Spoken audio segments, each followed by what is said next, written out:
Assalamualaikum warahmatullahi wabarakatuh. Kita kembali ke mekanika teknik 1, penyelesaian rangka batang dengan metode Ritter. Jika sebelumnya kita sudah mengenal metode titik buhul untuk mencari gaya tekan atau tarik pada batang, kemudian sekarang kita akan menggunakan metode Ritter.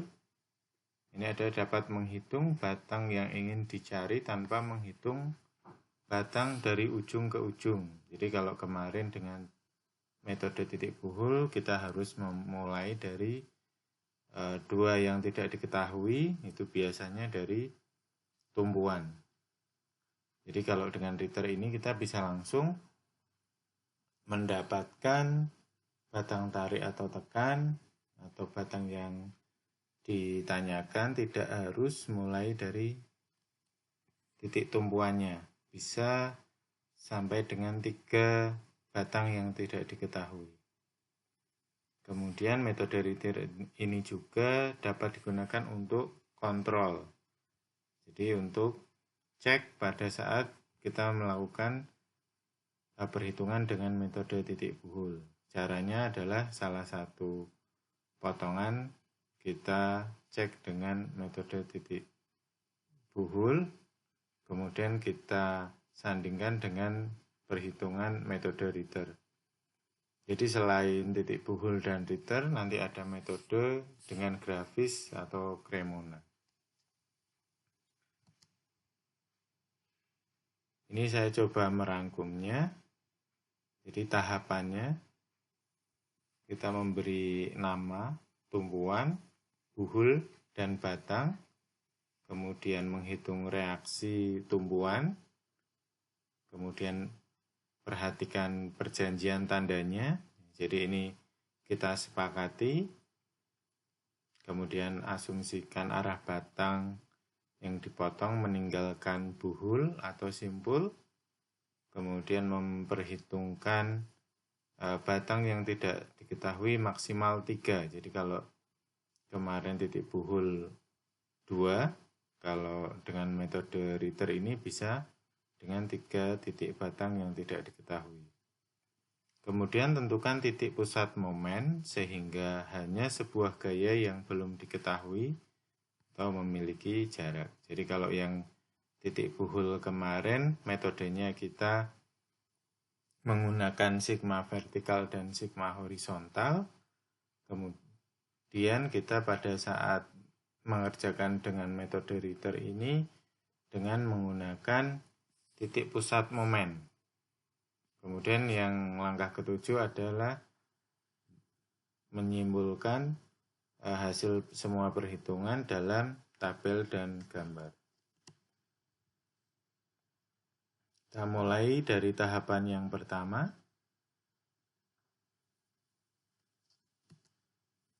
Beri nama tumbuhan, buhul, dan batang.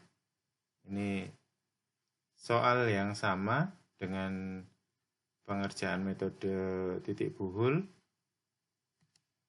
Kita berikan nama setiap batang dan tumbuhan, kemudian buhulnya. Kemudian menghitung reaksi tumbuhan RAV dan RBV di sini.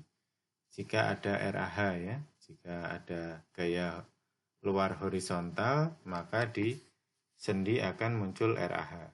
Karena contoh ini tidak ada gaya horizontal, sehingga hanya muncul RAV dan RBV.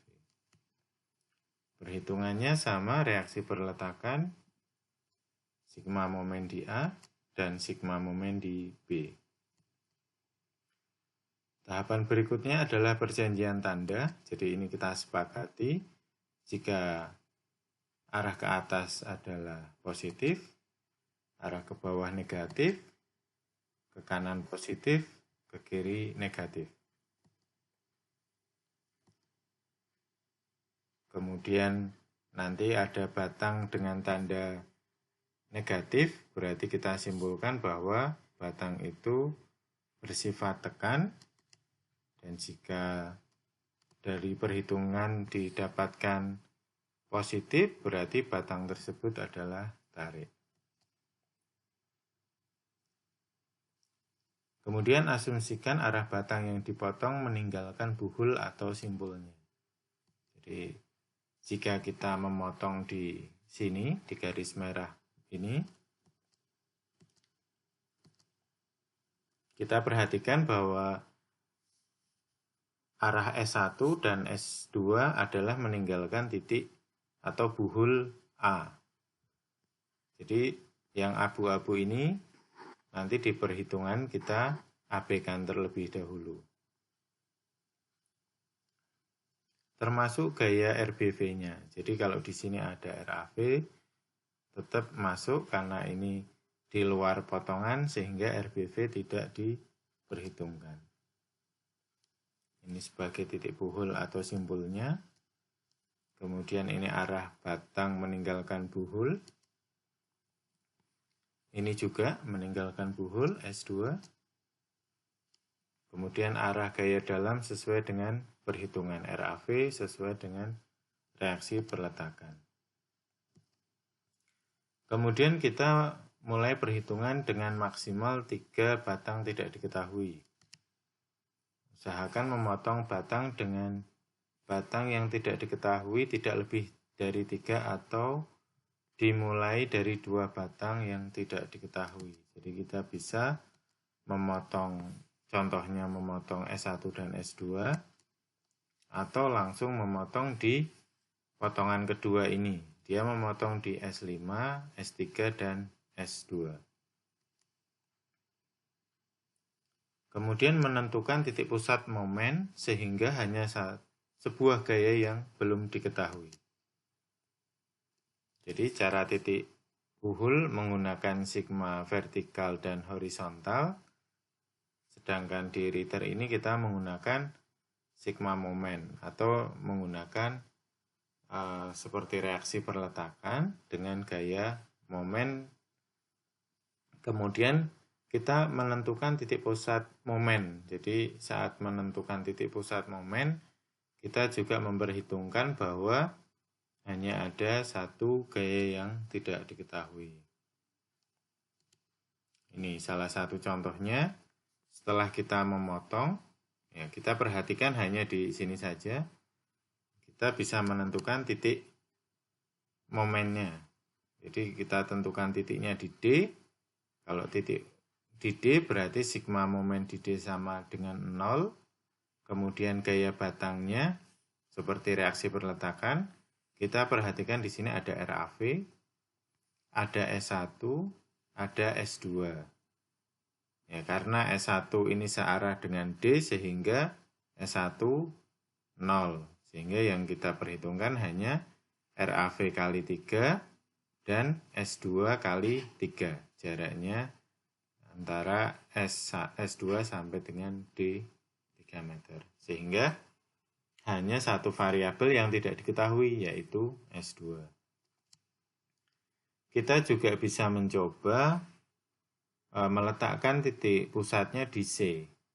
Jadi sigma momen di C, sehingga gaya batangnya ada gaya RAV, ada S1, ada S2. Namun S2 ini dia searah dengan C atau jaraknya 0. Sehingga yang kita perhitungkan hanya S1. Namun S1 posisinya masih miring sehingga perlu kita uraikan gaya menjadi S1 vertikal dan S1 horizontal. Namun S1 horizontal juga arahnya juga sama dengan S2 atau menuju C sehingga jaraknya 0. Sehingga yang diperhitungkan hanya RAV dan S1 sin 45 dengan jarak yang sama 3 meter. Oke, kita coba. Kita masukkan angkanya. Kita coba di C. Ini ada S1 sin 45, ada S1 cos 45, ada RAV.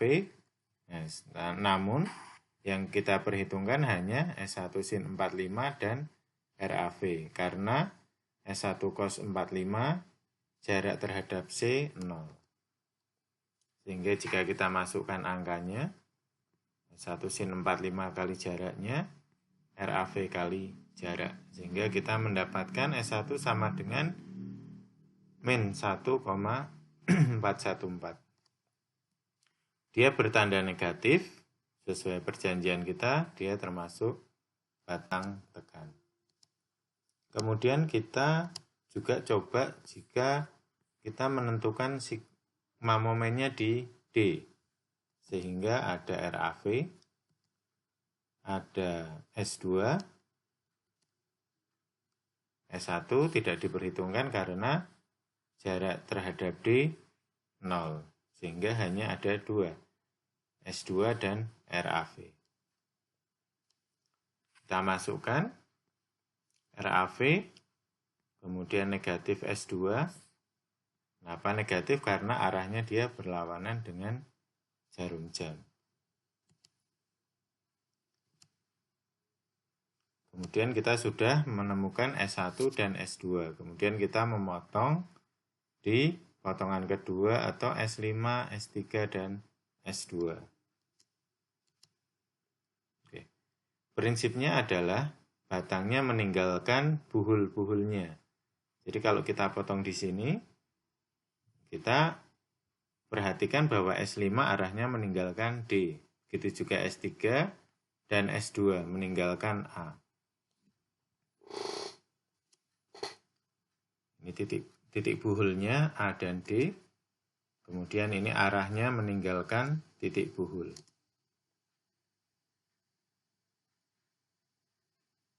Jadi nanti yang kita perhitungkan adalah batang-batang yang terpotong ya. Karena di sini ada S1, karena dia tidak terpotong nanti tidak kita ikutkan dalam perhitungan. Oke, dari gambar yang tadi, arahnya kemudian kita coba sigma momen di C.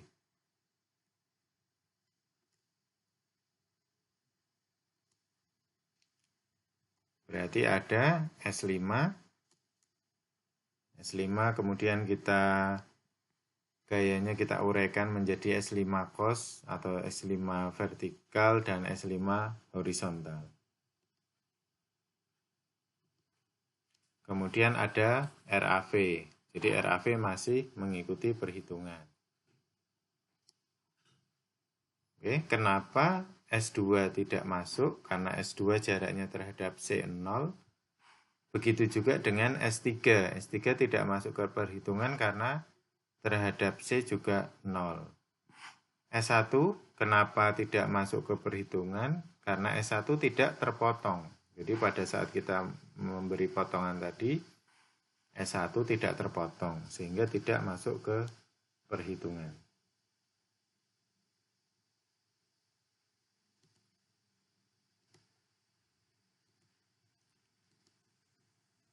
Begitu juga kalau kita menentukan sigma momennya di A.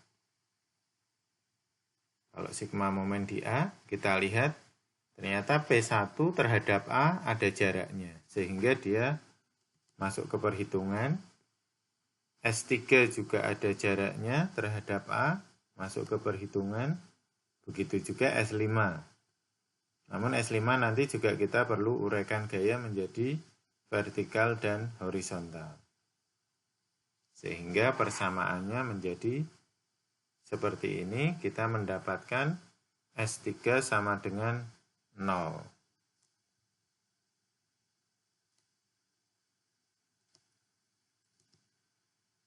Kemudian setelah kita mendapatkan semuanya, semua gaya batang, kita gambarkan di sini mana yang positif, mana yang negatif, dia mana yang masuk tekan dan mana yang masuk ke tarik.